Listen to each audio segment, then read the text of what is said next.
नमस्ते दोस्तों, welcome back to our channel. आज हम सच्ची घटना पर आधारित 2022 की डम मनी नाम की एक ड्रामा से भरपूर मूवी को एक्सप्लेन करेंगे, जो शॉर्ट सेलिंग की कॉन्सेप्ट को दिखाती है। एक ऐसा खेल जहां इन्वेस्टर कंपनी को नीचे गिराने के लिए दांव लगाता है और दूसरों की बर्बादी पर जश्न मनाते हैं। अगर आप शेयर मार्केट से जुड़े हुए हैं तो ये मूवी आप जरूर देखें।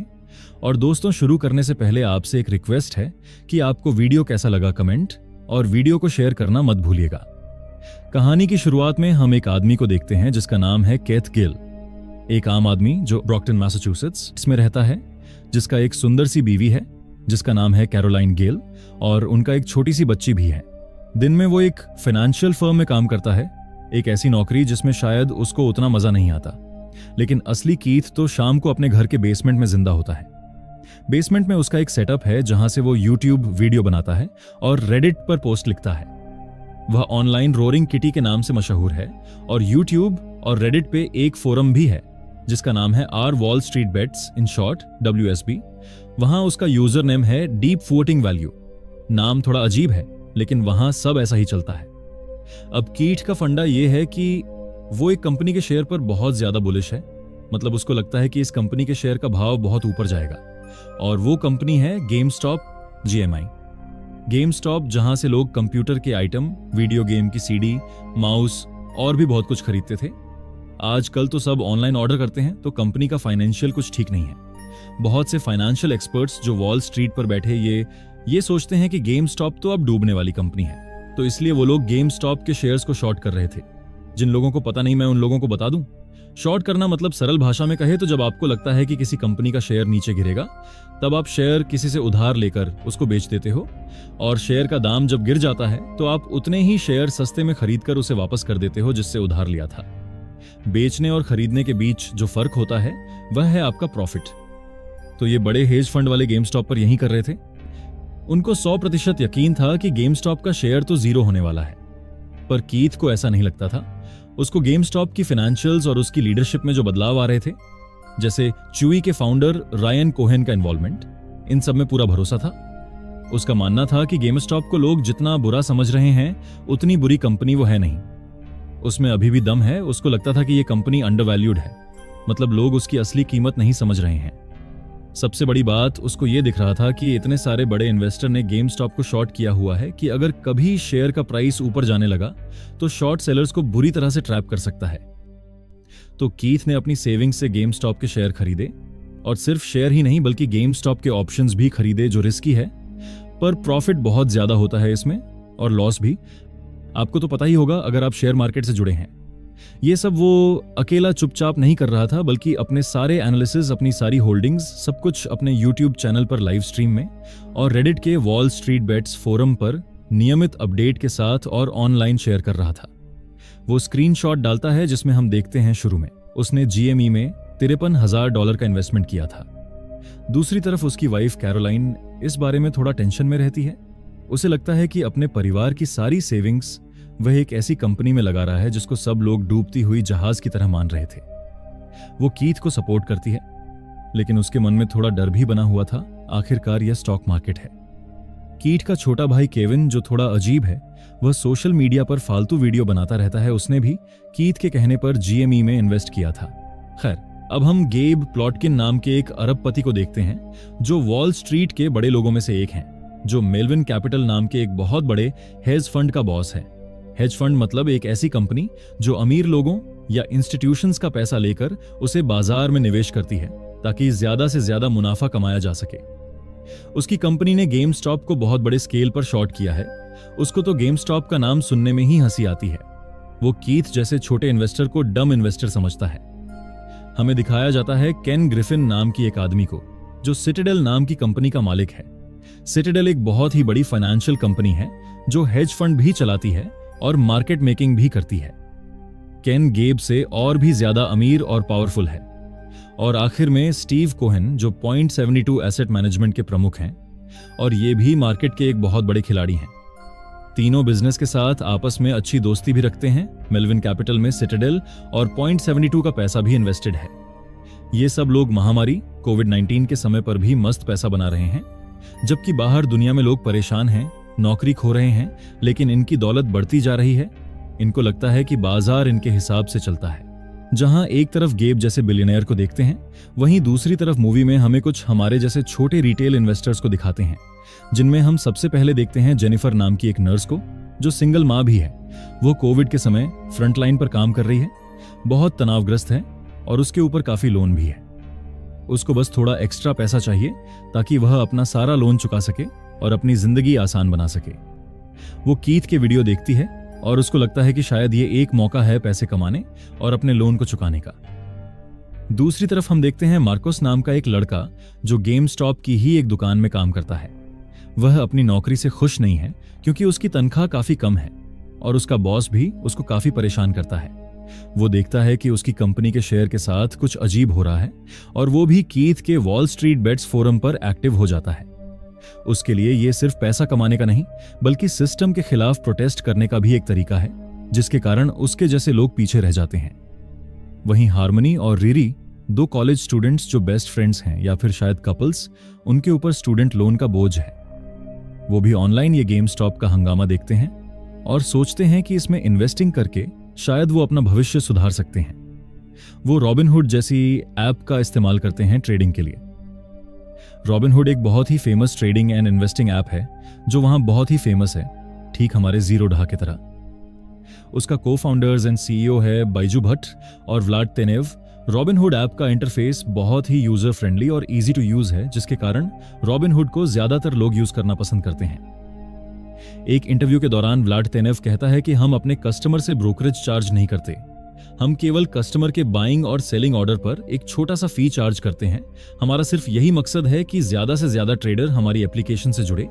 इंटरव्यू के दौरान उनसे पूछा जाता है कि क्या उनके साथ कोई बड़ी फंड हाउस या कंपनी जुड़ी है, तो गलती से बाइजू भट्ट के मुंह से केन ग्रिफिन की कंपनी सिटाडेल का नाम निकल जाता है, लेकिन तभी व्लाड तेनेव उसकी बात को काटते हुए इस बात से मना कर देता है।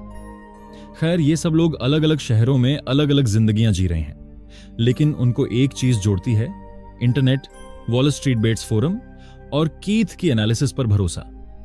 वो लोग देखते हैं कि कीथ ना सिर्फ जीएमई पे बुलिश है, बल्कि वो अपना पूरा पैसा अपनी स्किन इन द गेम लगा रहा है।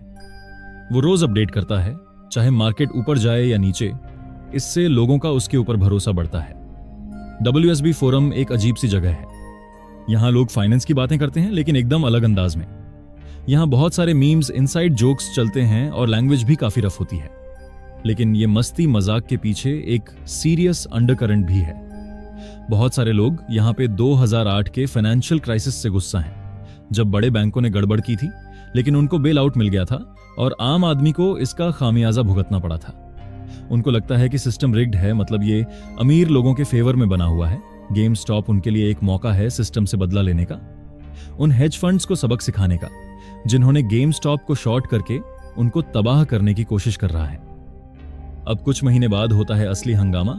कीथ की रेगुलर पोस्ट्स, वीडियोस और WSB कम्युनिटी का बढ़ता हुआ जोश काम करने लगता है।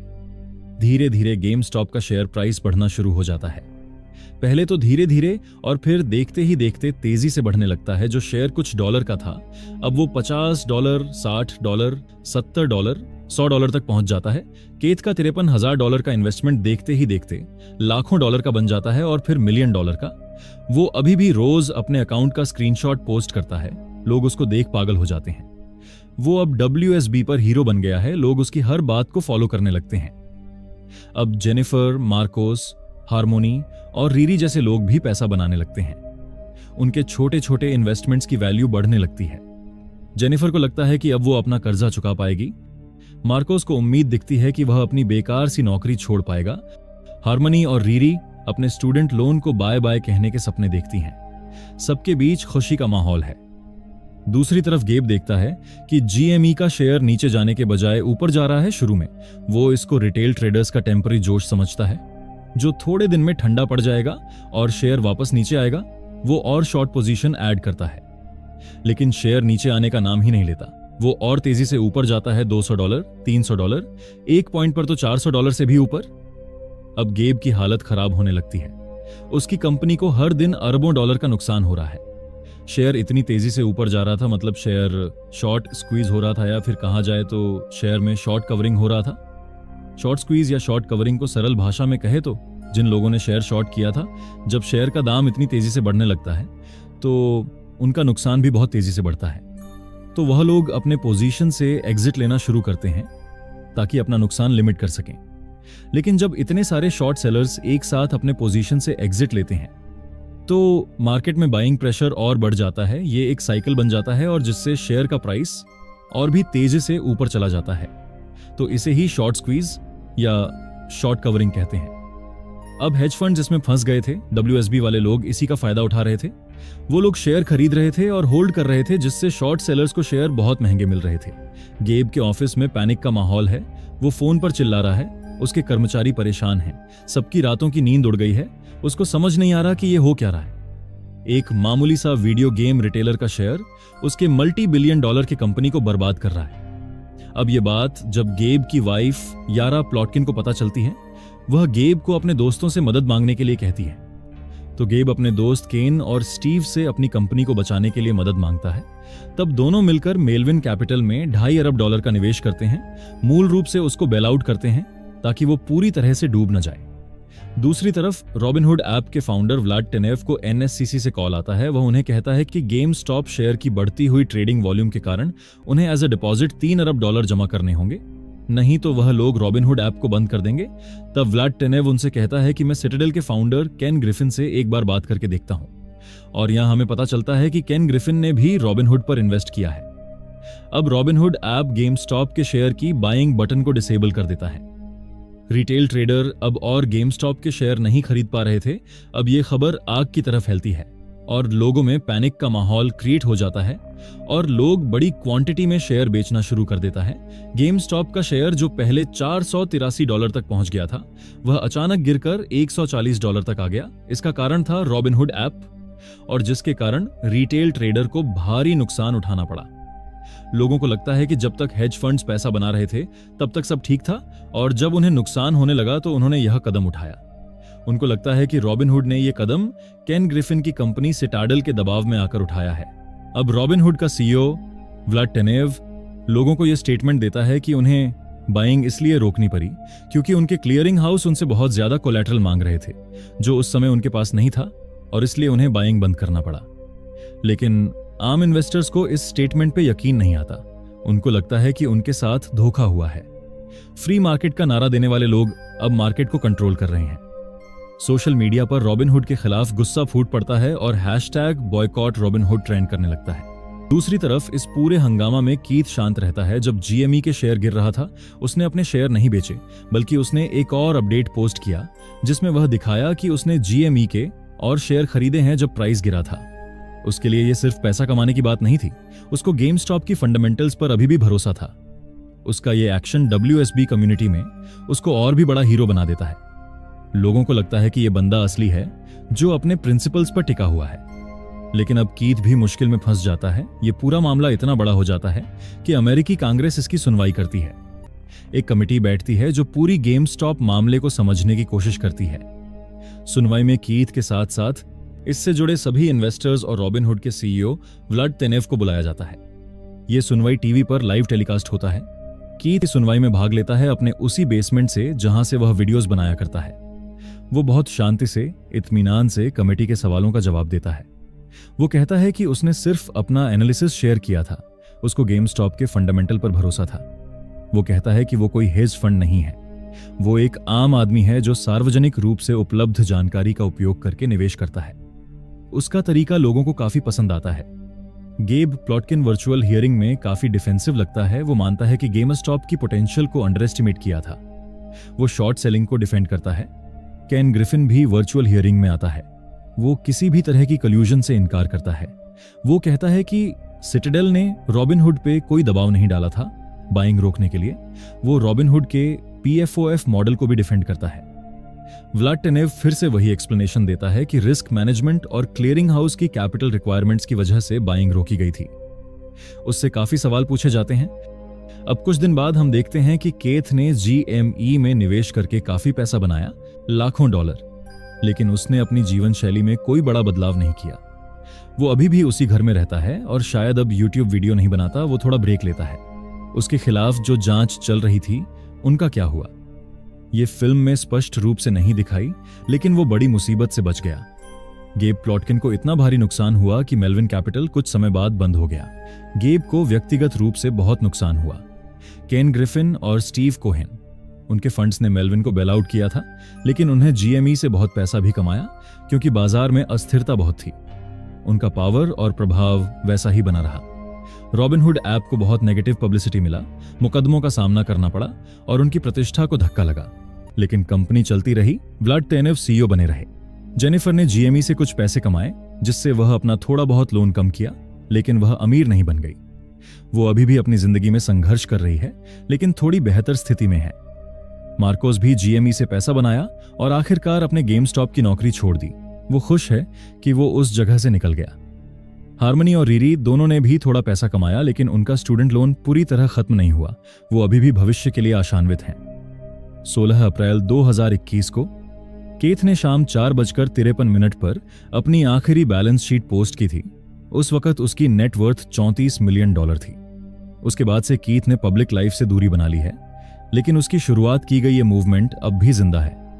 अब वॉल स्ट्रीट इंटरनेट को खंगालती रहती है ताकि किसी भी शॉर्ट स्क्वीज की जानकारी पहले ही मिल सके, और यहीं पर यह मूवी समाप्त होती है। जुड़े रहने के लिए धन्यवाद। अगर आपको वीडियो अच्छी लगी हो तो लाइक, शेयर और नए हैं तो सब्सक्राइब करना ना भूले। मिलते हैं अगली बार और एक रोमांचक कहानी के साथ।